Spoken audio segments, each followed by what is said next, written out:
The first snow of winter had begun to fall when Verity saw the stranger. She had come to the Thornwood crossing at dawn, as she always did, to gather whatever herbs still clung to life beneath the frost. It was a pitiful harvest. A handful of wintergreen, some dried yarrow that had escaped the cold, barely enough to trade for salt, let alone the grain she desperately needed. The crossing was busier than usual.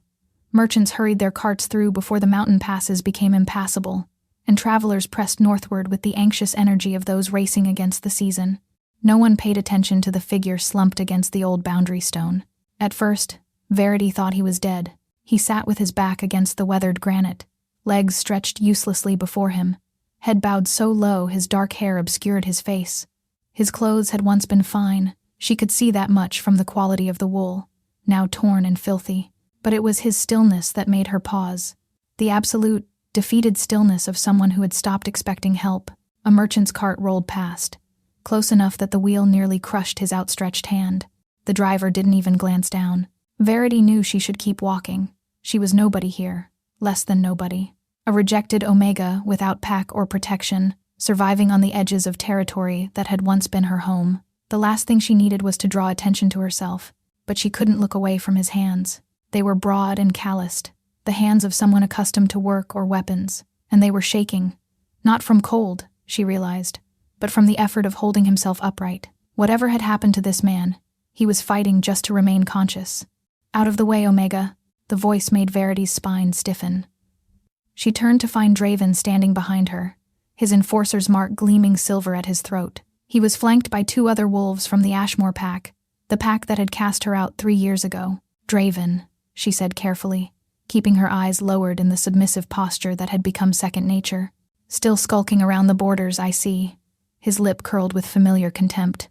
I thought the ferals would have eaten you by now. I keep to myself. I cause no trouble. Your existence is trouble. Draven's gaze slid to the stranger against the stone. What's this? Found yourself a broken human to keep you company? One of his companions laughed and walked over to the slumped figure. He prodded the stranger's leg with his boot. Cripple, can you even walk? The stranger didn't respond, didn't even lift his head. Must have been dumped here by a passing cart, Draven observed. Too useless to keep, too pathetic to kill properly. Almost like you, Verity. The enforcer's companion drew back his foot to kick the stranger's ribs. The blow landed with a sound that made Verity's stomach turn. Stop. The word escaped before she could catch it. Draven's eyebrows rose. Did you just give me an order? Verity's pulse raced, but she forced herself to step forward. He's injured. He's no threat to anyone. He's in our territory without permission. He's at a public crossing. He has the right to passage like anyone else. Draven moved closer, and Verity had to fight every instinct screaming at her to flee. He was taller than her by nearly a head, his presence radiating the dominant energy that made her Omega nature want to cower. You have no rights here, he said softly. You have no pack, no alpha, no protection. The only reason you're still breathing is because I allow it. His eyes dropped to the small pouch at her hip. What's in the bag? Nothing. Herbs. And, Verity swallowed. Some food. For trading. Give it to me. She hesitated, and Draven's hand shot out to grab her wrist. His grip was crushing, deliberately painful. I said give it to me. With trembling fingers, Verity reached into her pouch and withdrew the small bundle wrapped in cloth. Her last food, dried venison, and 2 pieces of hard bread. She'd been saving them for 3 days, rationing carefully, knowing it might be a week before she could acquire more. Draven took the bundle and examined its contents with a dismissive snort. Pathetic. He tossed it into the mud at the stranger's feet. There. Now you're both equally worthless. His companions laughed as the 3 of them walked away, their voices fading into the noise of the crossing. Verity stood frozen, watching her only food sink slowly into the churned earth. Then she looked at the stranger. He had lifted his head. His eyes were pale gray, the color of winter storms, and they were fixed on her face with an intensity that made the air still in her lungs. There was no vacancy in that gaze, no weakness. Whatever his body's condition, his mind was sharp and fully present, and watching her with something that looked almost like recognition. The moments stretched between them. Then the stranger's gaze dropped to the food in the mud, and slowly, painfully, he reached for it. Don't. Verity knelt beside him, plucking the bundle from the mire before he could grasp it. She wiped the worst of the mud away with her sleeve, salvaging what she could. You shouldn't eat dirt along with it. She held out the cleaned portion to him. He stared at her hand as if it were a foreign thing. "Take it," she said quietly. "You need it more than I do."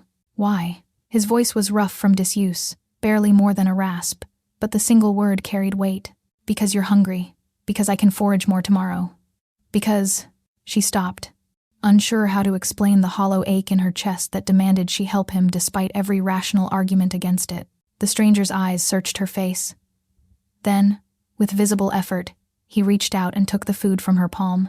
Their fingers brushed, and Varity felt something pass between them. A current of warmth, a flicker of recognition that made no sense. For just an instant, she could have sworn his gray eyes flashed with molten gold. Then he blinked, and they were slate-colored again, and she told herself she had imagined it. "What's your name?" she asked. He was silent for so long she thought he wouldn't answer. "Kale?" he finally said. "Just Kale.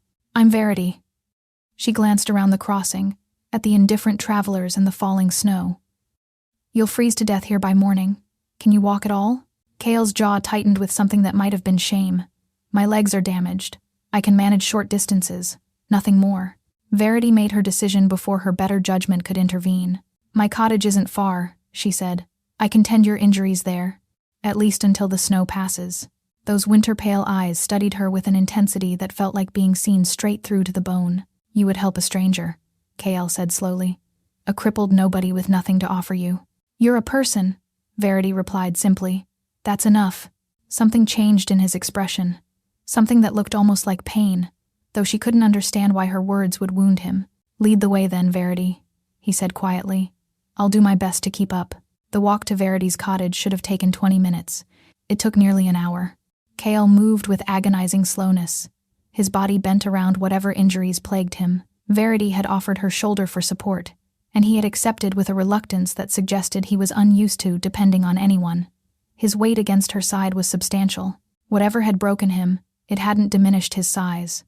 He was tall and broad-shouldered, and beneath the tattered clothing, she could feel the remnants of considerable strength. "What happened to you?" she wondered, but didn't ask. Some wounds weren't meant to be probed by strangers. "You live alone?" Kale asked as her cottage came into view through the trees. "Yes." "No pack? No family?" The questions were carefully neutral, but Varity heard the curiosity beneath them. "I was cast out," she said, keeping her voice steady. 3 years ago." "For what crime?" Verity's steps faltered slightly before she recovered. "For being what I am." Kale said nothing more, but she felt his gaze on the side of her face, measuring, calculating. For a crippled stranger, he had remarkably observant eyes. The cottage was small but solid. Varity had built most of it herself from salvaged timber and stones cleared from the forest floor. It wasn't much. A single room with a sleeping pallet, a hearth, a table with one chair, but it was hers, and it was warm, and it kept the wilderness at bay. "Here." She guided Kale to the pallet, the only comfortable surface available. He sank down with a barely suppressed groan, and in the hearthlight, she got her first clear look at his injuries. Her chest tightened. His legs weren't merely damaged. They were wrapped in crude bandages that had soaked through with dark stains, and the skin visible above the wrappings was mottled with bruising so severe it was nearly black. But it was the wounds themselves that made her stomach clench. The injuries looked deliberate, methodical, as if someone had systematically tried to cripple him. "Who did this to you?" The question emerged before she could stop it. Kale's expression shuddered. "It doesn't matter. These wounds could fester. You could lose your legs entirely. Then I'll lose them." His voice held such flat resignation that Varity felt anger spark in her chest. "That's not acceptable. I'm a healer. Let me help you." "A healer?" Kale's eyes sharpened. "What kind of healer?" "The ordinary kind. Herbs, poultices. Nothing." She caught herself, choosing her words carefully. "Nothing unusual." The lie tasted bitter on her tongue. She turned away to gather her supplies, acutely aware of his gaze tracking her movements. The cottage suddenly felt too small, the air too close. Something about this stranger's presence made her pulse quicken in ways she couldn't explain. "Why were you cast out?" His question startled her. She nearly dropped the pot she was filling with water. "I told you. For being what I am. An omega. A defective omega." The word still stung, even after all this time. "I'm wolfless." Silence fell. Varity refused to turn around, focusing on hanging the pot over the hearth. "Wolfless," Kale repeated slowly. "You cannot shift." "I've never been able to. My wolf never manifested," She hated the shame that crept into her voice. I have the omega nature but none of the instincts. No heat cycles. No ability to bond. The pack elders declared me broken. Useless for breeding. A waste of resources. She finally turned to face him. So they sent me away to die. Only I didn't die. Kael's expression had grown unreadable. And the enforcer? Draven? He was supposed to be my mate. The words hung in the air. He was the one who argued loudest for my exile. Varity continued flatly. He said bonding to a wolf-less omega would be shameful, would weaken his position. The pack alpha agreed. She began sorting through her dried herbs with hands that weren't quite steady. So here I am, packless, mateless, surviving. You're more than surviving. Kael's voice was soft. You built this cottage. You've created a life here. You showed compassion to a stranger when you had nothing to spare. He paused. That's not survival. That's strength. Varity looked up, startled by the warmth in his tone. Their eyes met across the small space, and again she felt that strange current pass between them. A pull, a recognition. You should rest, she said, forcing herself to look away. I'll prepare a poultice for your legs. Varity. She paused. Thank you, Kael said quietly, for everything. She nodded without turning around, afraid of what her face might reveal if she looked at him again. As she worked, grinding herbs and mixing remedies, she could feel him watching her. The weight of his attention was like sunlight through glass. Warm but concentrated. What are you really? She wondered. What are you hiding behind those eyes? Outside, the snow fell harder, and the wind began to howl through the trees. But inside her cottage, with a stranger who felt inexplicably familiar, Varity had never felt less alone. She didn't notice that his breathing had grown deeper and more relaxed. She didn't notice how his eyes had begun to glow faintly gold in the firelight. And she didn't notice the shadow that passed by her window, watching. Varity woke in the dead of night to the sound of growling. For a moment, she thought she was dreaming. The sound was low and resonant, seeming to come from everywhere and nowhere at once. Then her eyes adjusted to the darkness, and she saw Kael. He was still on her pallet, but his body had gone rigid, muscles locked in some kind of seizure. His head was thrown back, tendons standing out sharply on his neck, and his eyes were open and blazing gold. Kael. Varity scrambled toward him. Kael, can you hear me? The growling intensified. It wasn't coming from outside, she realized with a chill. It was coming from his chest. She reached for him without thinking, pressing her hand to his forehead.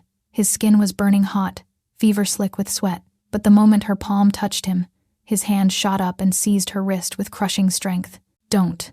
His voice was guttural, barely human. Stay away. You're burning up. Let me help. You don't understand. His golden eyes found hers, and the raw anguish in them stole her breath. I can't control it. The wolf. It's been caged too long, starved. And you, he inhaled sharply, his nostrils flaring. You smell like moonlight, like home. I can't. His body convulsed, and Varity watched in horror as something moved beneath his skin. Ripples of muscle that shouldn't be possible, bones that seemed to shift and resettle. Run, Kael gasped. Please, before I... But Varity didn't run. Instead, she did something she hadn't done in 3 years. She reached for the empty place inside herself where her wolf should have been, the hollow space she had learned to ignore. And for the first time in her life, something answered. Warmth flooded through her veins, not painful but electric. Alive. Her palm, still pressed to Kael's forehead, began to glow with soft silver light. Kael's convulsions slowed, his breathing steadied, and beneath her hand, she felt his fever begin to break. How? His voice was barely audible, the gold fading from his eyes. You said you were wolfless. I am, Varity whispered, staring at her own luminous hand. I don't know what this is, but even as she spoke, she felt something else stirring, a presence at the edge of her consciousness, feminine and ancient and utterly patient, as if it had been waiting her entire life for this moment. Daughter, something whispered inside her mind. Finally, you call for me. Kael was struggling to sit up, his expression transformed. The wary stranger was gone, replaced by something almost reverent. He reached toward her face, stopping just short of touching her. Luminary, he breathed. You're a luminary. A what? The healers of legend. Wolves blessed by the moon goddess herself. They've been extinct for centuries. His hand trembled in the space between them. The old texts say their touch could cure any wound, that their light could call even the most feral wolves back from madness. That's not possible. I'm nobody. You saved me. Kale's voice cracked. My wolf was breaking free. Another moment and I would have torn you apart. But your light pushed him back, made him submit. His eyes searched her face with wonder. Do you understand what this means? What you are? Verity's head was spinning. Too much was happening too fast. The silver glow had faded from her hands, but she could still feel that presence inside her. The wolf that wasn't a wolf. The power that had slept for 23 years. Why was your wolf breaking free? She asked, grasping for solid ground. What happened to you? Kale's expression flickered. For a moment, she saw something guarded pass across his features. Then he seemed to make a decision. I was betrayed, he said quietly. Someone I trusted poisoned me with a serum that separates wolf from man. It's been weeks since I could shift properly. The wolf is trapped inside me, growing more desperate by the hour. He looked down at his bandaged legs. The injuries are real, but they're a symptom, not a cause. My body is at war with itself. Is there a cure? There was rumored to be one. An old remedy that requires... He stopped abruptly, his eyes fixing on something behind her. Varity turned. A figure stood in her doorway. The door she was certain she had barred now hung open, letting in swirls of snow and bitter cold. The figure stepped inside, and Verity's blood turned to ice. Hello, little Omega. Draven's smile gleamed in the darkness. I knew if I followed you long enough, you'd eventually reveal your secret. 2 more wolves emerged from the shadows behind him. They weren't in human form. Take the stranger, Draven ordered casually. Kill him if he resists. His eyes fixed on Varity with predatory hunger. But the luminary comes with me. Kale moved faster than any crippled man should have been able to. He lunged in front of Varity, positioning his broken body between her and the threat. You'll have to go through me first, he snarled. Draven laughed. That's the idea. The wolves attacked. The first wolf lunged for Kale's throat. Even wounded, even broken, he moved with a warrior's instinct. He caught the beast mid-leap, using its own momentum to hurl it sideways into the hearth. Sparks exploded across the cottage floor, but the second wolf was already circling, and Kale's legs buckled beneath him. He crashed to one knee with a snarl of pain. Pathetic. Draven stepped closer, his eyes gleaming with cruel amusement. The mighty stranger can barely stand. And here I thought the wolf less Omega had found herself a protector. The ancient voice within Varity was stirring again, responding to her terror with something that felt like fury. Daughter, it whispered. They threaten what is yours. Will you let them? Stay behind me, Kale growled, struggling to rise. You can barely move. I can still fight. Not against 3 of them. Not like this. The first wolf had recovered from the hearth and was stalking toward them, flames reflected in its yellow eyes. Draven's smile widened as his 2 enforcers closed the circle. I've waited years for this, Draven said softly. Do you know how humiliating it was? Being bonded to a defective Omega? The pack laughed behind my back, called me cursed. His expression twisted with old hatred. But a luminary? That changes everything. The pack elders will beg me to take you back. You'll be the most valuable Omega in 1,000 miles. I'd rather die, Varity said. That can be arranged. After you've served your purpose. He lunged for her. What happened next came from somewhere beyond thought. Varity thrust her hands forward, and light erupted from her palms. Not the soft silver glow of before, but a blinding radiance that filled the cottage like captured moonlight. Draven screamed, staggering backward with his hands over his eyes. The 2 wolves yelped and scrambled for the door, their predatory confidence shattered, but the light didn't stop there. It poured from Varity in waves, washing over Kale like a tide. She watched in amazement as the color returned to his face, as his broken posture straightened, as the bruises visible above his bandages began to fade. Heal him, the voice urged. Finish what you started. Varity dropped to her knees beside Kale, pressing her glowing hands to his damaged legs. The power flowed through her without effort, as natural as breathing. She could feel his wounds beneath her palms, torn muscle, fractured bone, and something else, something dark and foreign that had wrapped itself around his wolf like chains. She pushed against the darkness, and it recoiled from her light. For a fleeting instant, she felt his thoughts brush against hers gratitude, wonder, and something fiercer beneath. The contact was brief but undeniable, a whisper of connection that promised more. Kale gasped, his back arching. His eyes blazed gold, but this time, there was no madness in them, only wonder. Varity. Her name on his lips was half prayer, half warning. You have to stop. You'll drain yourself completely. I can feel it, she breathed. The poison inside you. I can burn it away. Not all at once. It will kill you. but she couldn't stop. The power was flowing too freely, and somewhere in the depths of her consciousness, she could feel Kale's wolf reaching toward her, reaching and recognizing, calling to the luminary within her as if they had known each other across lifetimes. "Mate," something whispered. Not the ancient feminine voice, but something else, something that came from him. The word resonated through her bones, and for one transcendent moment, Varity understood everything. Why she had felt drawn to him at the crossing, why his presence made her pulse race and her skin flush, why the hollow place inside her had finally awakened. Then the light flickered, and exhaustion crashed over her like a wave. She collapsed against Kale's chest, her vision swimming.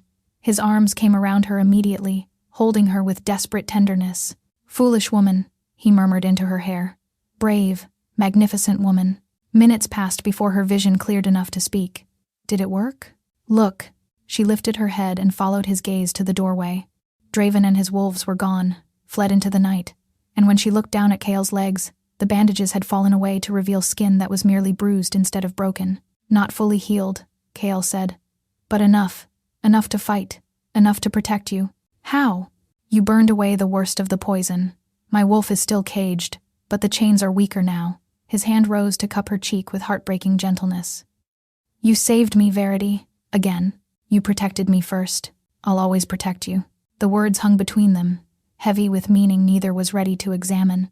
Varity became acutely aware of how close they were, how his heart beat strong and steady beneath her palm, how his eyes had faded from gold to gray but still held her reflection like something precious. "Draven will come back," she whispered. "With more wolves. With his alpha. Yes. We can't stay here." "No." Kale's jaw tightened. "There's only one place where you'll be truly safe, but taking you there means revealing truths I'm not ready to share." "What truths?"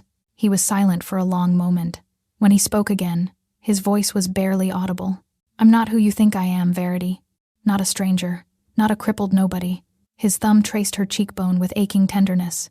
"And when you learn what I really am, you may wish you had left me to die at that crossing." Before she could respond, a howl split the night.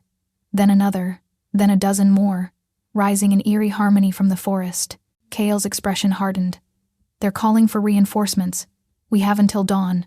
He struggled to his feet, steadier now but still favoring his right leg.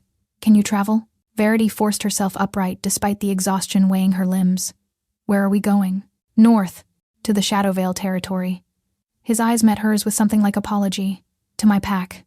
They traveled through the night and into the gray morning, following paths that seemed to exist only in Kale's memory. Verity's body ached with exhaustion, but she forced herself to keep moving. Every time she stumbled, Kale's hand was there to steady her. Something had shifted between them since the cottage. The careful distance they had maintained was gone, replaced by an awareness that felt almost physical. When their shoulders brushed, Verity's skin tingled. When he spoke her name, warmth bloomed in her chest, and the luminary within her seemed to purr with contentment whenever he was near. "Dangerous," she told herself. "This is dangerous." But she couldn't make herself pull away. By midday, they had crossed into territory Varity didn't recognize. The trees here were older, taller, their branches woven together into a canopy that blocked most of the winter sun. The air smelled different, wilder, ancient. "Shadowvale," Kale said quietly. "The oldest pack territory in the northern realms. You know it well." A ghost of a smile crossed his lips. "I know every stone and stream. I was born here." Varity absorbed this information. "You're Shadowvale born? Then why were you at the Thornwood Crossing? Why were you alone and injured in Ashmore territory?" The smile faded. "The Thornwood Crossing is named for my family. We've guarded that boundary for 12 generations. Leaving me there to die was the ultimate humiliation." "Leaving you there?" "Who would?" "My brother." Kale's voice was flat. "Mordecai was always ambitious. I just never believed he would go this far." Pain flickered across his features. "He told me our younger sister Lyra was killed in the coup. Used her death to break me before dumping me at the crossing." "Your own brother did this to you?" "He wanted what I have, what I am." Kale was silent for a moment. "He's probably declared himself king by now. Told the pack I died in an accident or ran like a coward." Verity's head was spinning. "King." The word echoed through her mind. Every interaction, every word, every gentle touch took on new meaning. "Why didn't you tell me?" "Because I needed to know if you were real." Kale stepped closer. "Do you understand how rare you are? Varity, a luminary with a heart pure enough to give her last food to a stranger? If I had revealed myself immediately, I would never have known if your kindness was genuine or calculated, so you tested me. I observed you, and what I observed," his voice roughened, "made me certain of something I had only suspected." Certain of what? He was close enough now that she could feel the heat radiating from his body. His hand rose to cup her cheek, and despite everything, despite the revelations, she leaned into his touch. "That you're my mate," Kyle said quietly. "My true mate. The one the moon goddess chose for me before either of us was born." Verity's lungs seized. The luminary within her surged forward, and for an instant, she felt Kale's wolf reaching back. Two souls recognizing each other across a divide that shouldn't exist. Then shouts erupted from the trees ahead, and the moment shattered. Wolves in human form emerged from the forest, a dozen of them, armed with spears and expressions of shock, their eyes fixed on Kale, and Verity watched their faces transform from hostility to disbelief. "My king!" A gray-haired warrior fell to one knee, his voice cracking. "You're alive. Where is Mordecai?" Kale's voice had changed. Gone was the wounded stranger. In his place stood a king, and the authority in his tone made Verity's knees weak. "Mordecai declared you dead 3 days ago, sire. He claimed the throne at moonrise. Anyone who questioned him was what? Executed, my king. 30 wolves dead. The rest are too afraid to speak." Kale's expression went cold. "And my mother? My counsel? Imprisoned, awaiting trial for conspiracy." The warrior's voice broke. "Sire, he's destroyed everything." Kale turned to Verity, and she saw the choice warring in his eyes. His pack was suffering. His people were dying. He had to go to them immediately, but taking her into that chaos would put her directly in Mordecai's path. "You have to go," Verity said before he could speak. "Your people need you. I won't leave you unprotected. I can protect myself. Not against what's coming." He gripped her shoulders. "Mordecai will learn of your existence. A luminary is the one thing that could legitimize his rule. He will hunt you to the ends of the earth. Then let him hunt." Verity lifted her chin. "I survived 3 years alone in hostile territory. I can survive this." "Verity, go save your people, Kale. That's what kings do." For a long moment, he simply looked at her. Then he pulled her against him, crushing her to his chest with desperate strength. "This isn't goodbye," he growled against her hair. "I will come back for you. I swear it on the moon itself." His lips found her forehead, her cheek, the corner of her mouth. Each touch burned like a brand. Then he was gone, racing into the forest with his warriors, leaving Verity alone in the frozen twilight with the echo of his promise and the growing emptiness where his presence had been. 2 weeks passed like years. Verity had found shelter in an abandoned hunter's cabin at the edge of Shadowvale territory. It was drafty and small, but it kept the snow out, and more importantly, it kept her hidden from the patrols that now swept the northern forests. Mordecai's patrols. His alliance with the Ashmore Alpha had given wolves like Draven access to resources she couldn't evade: trackers, informants, a network that spanned territories.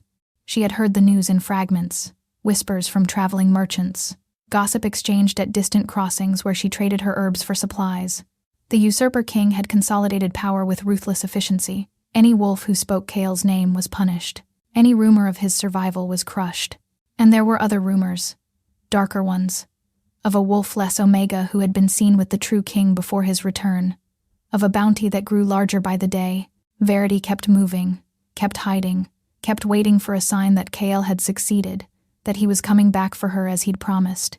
But the signs never came, and something else was happening, something she couldn't ignore. It started as a persistent ache in her chest, a hollow sensation that intensified whenever she thought of Kale, which was always. She found herself waking in the night, reaching for a presence that wasn't there, tears streaming down her face without any memory of crying. The dreams were the worst. Every night, she dreamed of him. Sometimes he came to her cabin, wrapped her in his arms, whispered promises against her skin.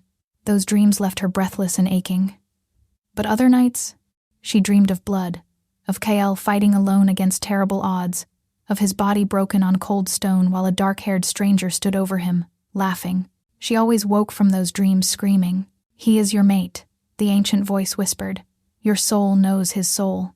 When he suffers, you suffer. When he bleeds, you bleed. Then why can't I feel if he's alive?" Verity demanded of the empty cabin. "Why can't I sense him?" "Because the bond is incomplete. You have not claimed each other.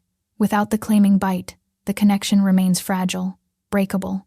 Varity pressed her hands to her chest, trying to contain the growing emptiness. The luminary power that had manifested so brilliantly during the attack on her cottage seemed to have retreated, leaving her feeling hollower than before. On the 15th day, everything changed. She was gathering firewood when she heard the approaching footsteps, too heavy to be deer, too deliberate to be casual travelers. Varity dropped her bundle and pressed herself against the nearest tree, barely breathing. 3 figures emerged from the snow-laden pines. Not Shadowvale wolves. Their scent was wrong, carrying the sharp tang of Ashmore territory, and leading them was Draven. "I know you're here, Omega." His voice carried through the silent forest. "My scouts tracked you 3 days ago. Running is pointless." Verity's mind raced. She could try to summon her power, but it had been unpredictable since Kael left. Some days she could barely produce a flicker of light. "Come out peacefully, and I won't hurt you. Much." Draven's smile was audible. "Mordecai wants you alive and relatively undamaged. Something about needing your power to strengthen his claim." He paused. "He's offered me a king's ransom for your capture, more than enough to buy my way into his inner circle." Mordecai. Verity's blood chilled. The usurper knew about her, knew what she was. "Of course," Draven continued. "He doesn't need you completely intact, just alive enough to serve. If you make me chase you, I might have to discipline you first." His companions laughed, and Verity's fear crystallized into something harder, something that felt almost like rage. She had spent 3 years running, 3 years hiding, 3 years accepting the narrative that she was broken, worthless, deserving of exile. "No more." She stepped out from behind the tree. Draven's smile widened. "There's my good little Omega. Now come quietly and—" "No." The word wasn't loud, but it carried power. Varity felt the luminary within surge forward, responding to her defiance. "No?" Draven's expression flickered. "You don't get to say no. You don't have a pack. You don't have an alpha. You don't have— I have myself."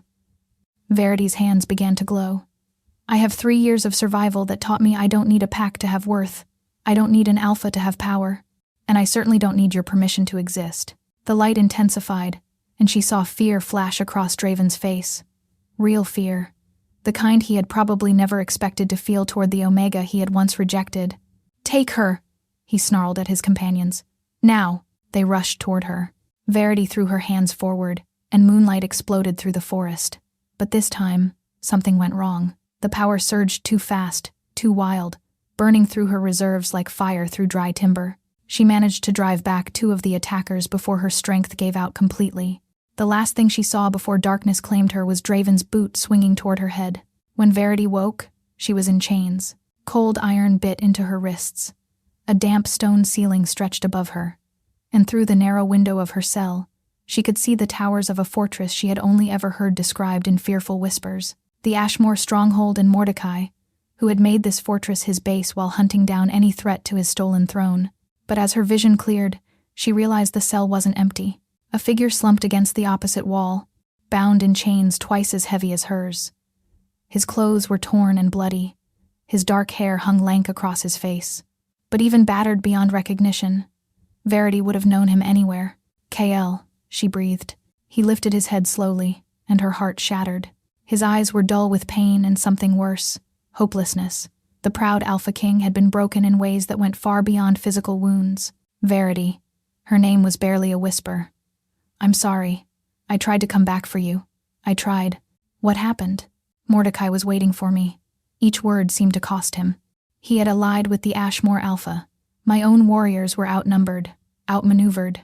A broken laugh escaped his cracked lips. "I walked into a trap like a fool." Varity strained against her chains. "We'll find a way out. There is no way out." Kael's voice was hollow.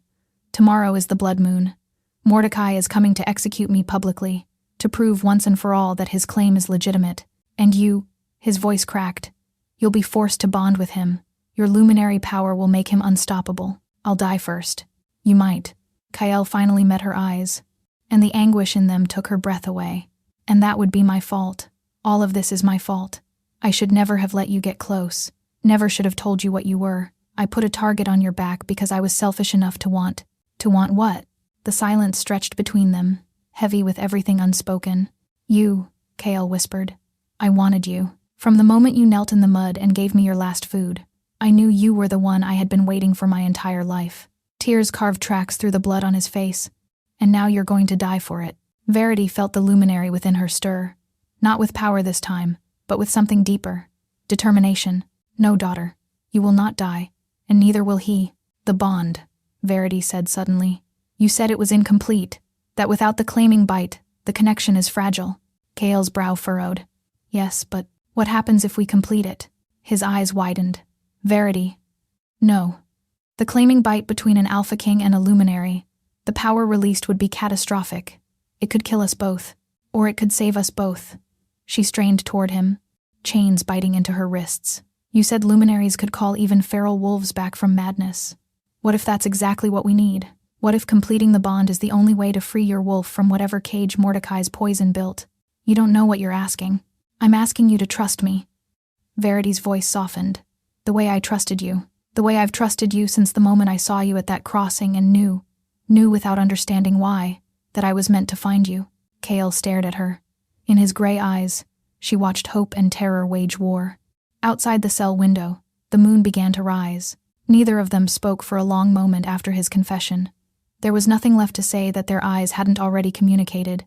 Outside, the blood moon rose like a wound in the sky. Its crimson light spilled through the cell window, painting the stone walls in shades of rust and shadow.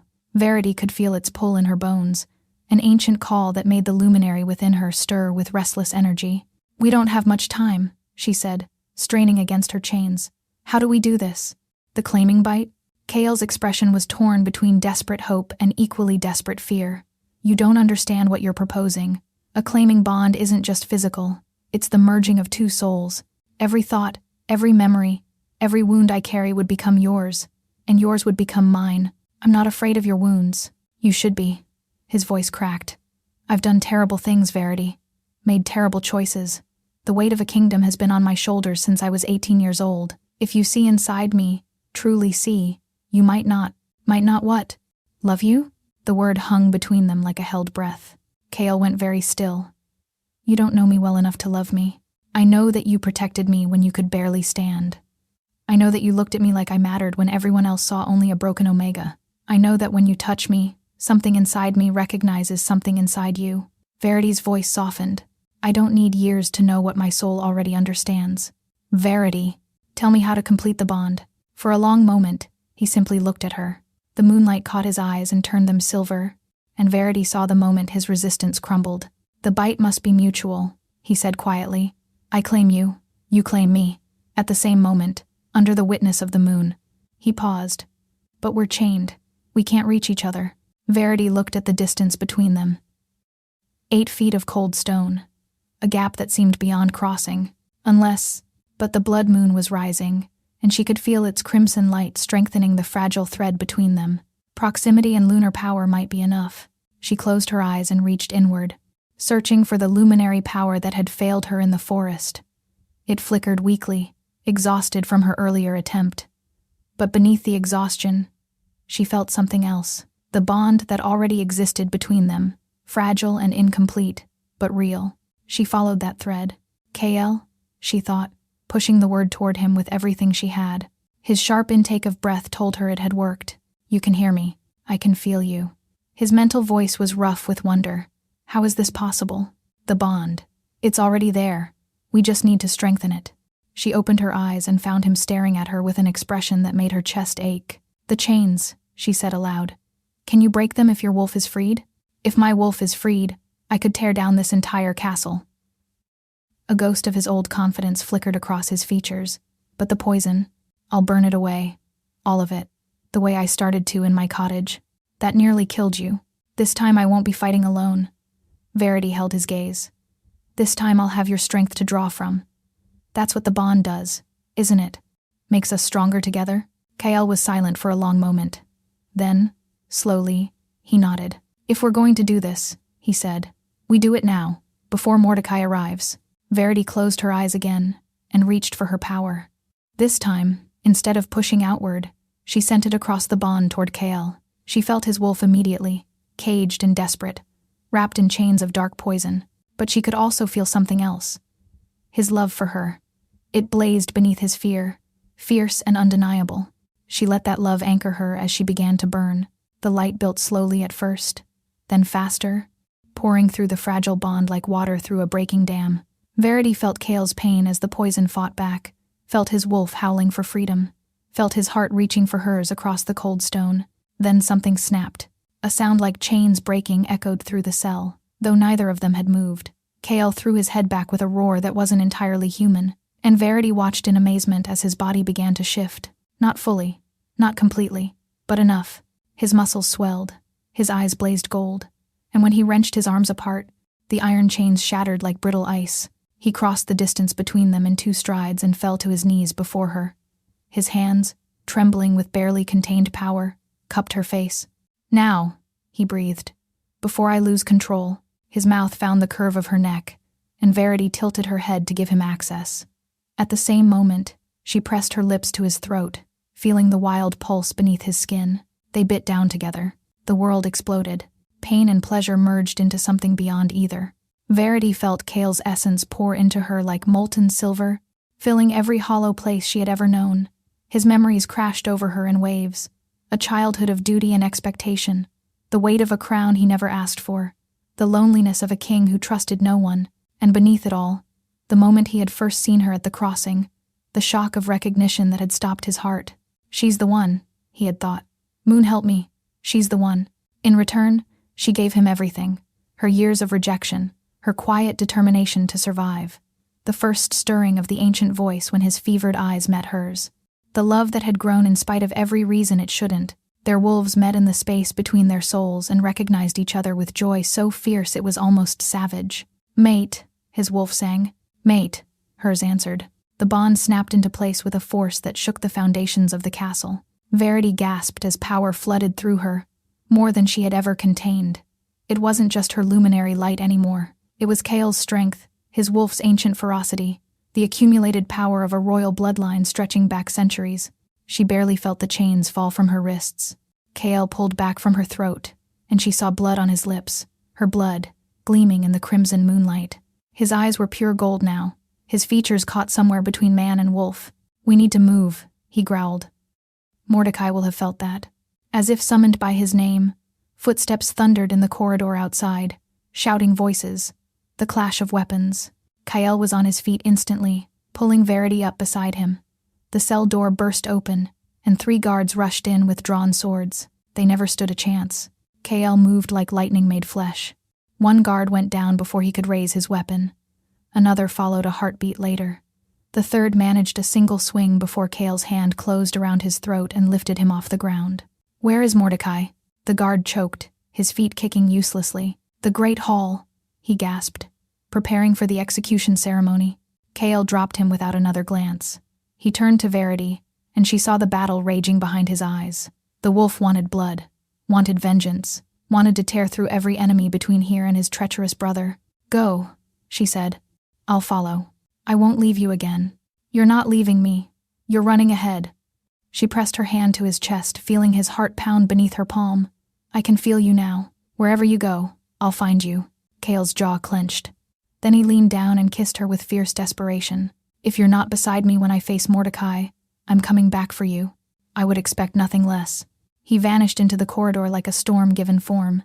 Verity took a breath, steadied herself, and followed. The castle was in chaos. Word of their escape had spread, and wolves were shifting in the hallways, their howls echoing off the ancient stones. Verity ran past them all, guided by the golden thread of the bond that led her toward Cale, like a compass pointing north. She found the great hall by following the sounds of battle. The doors had been torn from their hinges. Inside, Cale fought in full wolf form, a massive silver beast that dwarfed every opponent. Bodies littered the floor, and the survivors were falling back in terror. But at the far end of the hall, on a raised dais, stood 2 figures. One was a dark-haired man with Cale's features twisted into something cruel. Mordecai, the usurper king. The other was Draven, his hand wrapped around the throat of a small, struggling figure. Verity's heart stopped. It was a child, a girl no older than 8, with the same silver-gray eyes as Cale, Lyra, his sister who was supposed to be dead. "Stop," Mordecai commanded, his voice cutting through the chaos. "Stop, or my wolf tears out her throat." Cale's massive form went rigid.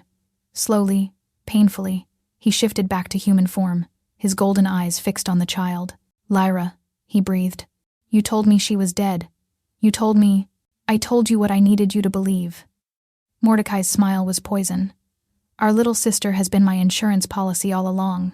Now, brother, you're going to kneel before these witnesses and renounce your claim to the throne, or you're going to watch her die. Varity saw Cale's shoulders bow, saw the fight drain from his posture. He would do it, she realized. He would give up everything to save his sister. No. The word blazed through her mind with the force of a thunderclap. She stepped into the hall, and every eye turned to her. Mordecai's smile faltered as he took in the blood still wet on her throat, the matching mark that gleamed on Cale's neck. The claiming bite, he whispered. You actually completed. Let the child go. Verity's voice wasn't loud, but it resonated with power that made the stones tremble. The luminary had fully merged with her now, and she could feel the moon itself watching through her eyes. Or what? Mordecai recovered quickly, his sneer returning. You'll glow at me? I've heard about your parlor tricks, Omega. They won't save you here. I wasn't talking to you. Verity's gaze shifted to Draven, the enforcer who had tormented her for years, the wolf who had rejected her as worthless. She reached across the distance between them, following the same pathway she had used to connect with Kyle, and touched Draven's mind. Draven's eyes went wide. His hand spasmed open, releasing Lyra's throat. The child scrambled away as the enforcer fell to his knees, clutching his head. What are you doing to him? Mordecai demanded. Showing him the truth.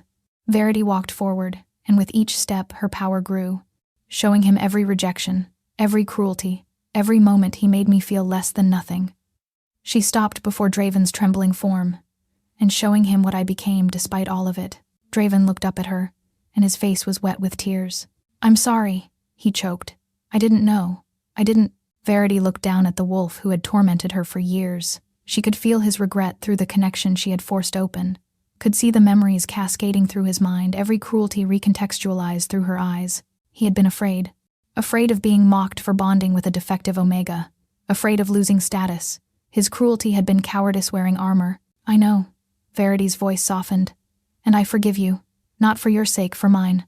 I won't carry your weight anymore. She turned away from him and faced Mordecai. The usurper had drawn a knife, the blade gleaming with the same dark poison that had once caged Cale's wolf. Stay back, he snarled. I'll kill you. Cale hit him like an avalanche. The brothers crashed across the dais in a tangle of limbs and fury. The poisoned knife skittered away as they fought, two wolves in human skin, battling for dominance as ancient instinct demanded. But Cale was no longer caged, no longer broken. The fight was brutal but brief. When Cale rose from his brother's unconscious form, his chest heaving and his eyes still blazing gold, a silence fell over the hall. It's over, he said. Mordecai will face justice for his crimes. Anyone who stood with him can choose now. Kneel and accept my mercy, or run and be hunted. One by one, the remaining wolves dropped to their knees. Cale turned to Varity, and the fierceness in his face melted away. The king became the man who had touched her face by the firelight, who had whispered promises against her skin, who had claimed her as she had claimed him. He crossed to her in 3 strides and pulled her into his arms. You magnificent woman, he murmured against her hair.